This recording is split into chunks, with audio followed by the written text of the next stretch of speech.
balita na ika'y mawiwili. Mga nagbabagang kamao, mga buksi. So mga par, matapos nga po sinabi ng Team Casamero na posible daw mangyayari ang kanilang laban sa buwan ng September nitong taong kasalukuyan. Bali sasabay daw ito mga idol sa laban ng kanyang mortal na karibal na si Naoya Inoue para sa bakbakan nito kontra kay Teiji Doheny sa September 3. At sa Japan rin daw mga idol, target idaos ang laban ni Casamero at malaki daw ang tsansa mga idol na baka undefeated Mexican fighter ang makakasagupa dito ni Cuadro Alas. Bagamat sa latest rumors nga po sa social media mga idol, tila hindi nasasabay si Casamero sa buwan ng laban ni Inoue sa Japan dahil merong balita mga idol na October pa daw ang susunod na laban ni Casamero. Well, wala pang kumpirmasyon ng date na to mga idol.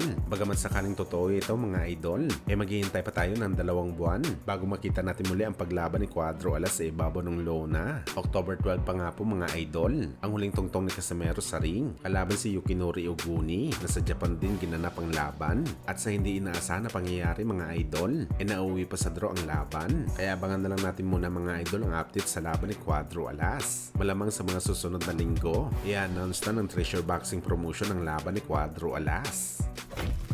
Samantala hindi naman nagustuhan ng bagong WBA Junior Middleweight Champion Terence Crawford ang sinabi ni Eddie Hearn sa huling pagkikita nito kay Canelo Alvarez, kung saan mga idol, tinanong ni Canelo si Eddie Boy kung bakit isang buong linggo daw binanggit nito ang pangalan ni Canelo sa mga boxing media kahit ang maglalaban si Terence Crawford at Madrimov. At sa naging sagot naman ni Eddie Hearn dito mga idol, kailangan daw talaga nila banggitin ang pangalan ni Canelo para ibenta ang laban ni Terence Crawford at Madrimov, kung saan mga idol napikon talaga dito si Crawford sa mga sinabi ni Eddie Hearn na kinailangan pa talaga nito sabihin ang pangalan ni Canelo para lamang ibenta ang ticket ni Crawford. Nakakabastos daw ito mga idol sa part ni Crawford. Aniya hindi niya daw iniisip ang ganitong bagay, pero si Eddie Hearn daw proud pa sa kanyang mga sinabi. Kaya nagpapakita lang daw ito mga idol na isang traidor daw na klaseng promoter si Eddie Hearn. Kaya ito daw mga idol ang rason bakit ayaw talaga pumirma ni Crawford sa kanyang promotion kahit merong magandang offer pa sa kanya na pera sa bakbakan.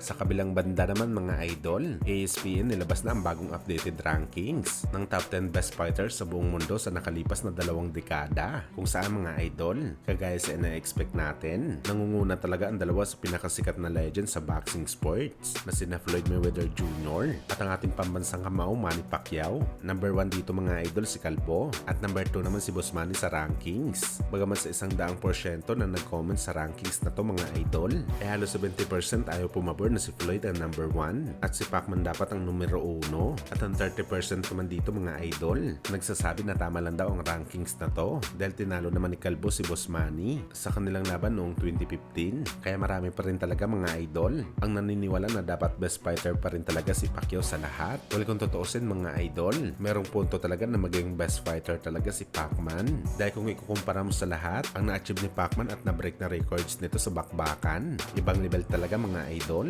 Hindi pa kasama dyan mga idol ang senaryo na mostly na tinalo ni Boss Manny ng mga fighter lumalaban sa kanilang mismong prime sa bakbakan.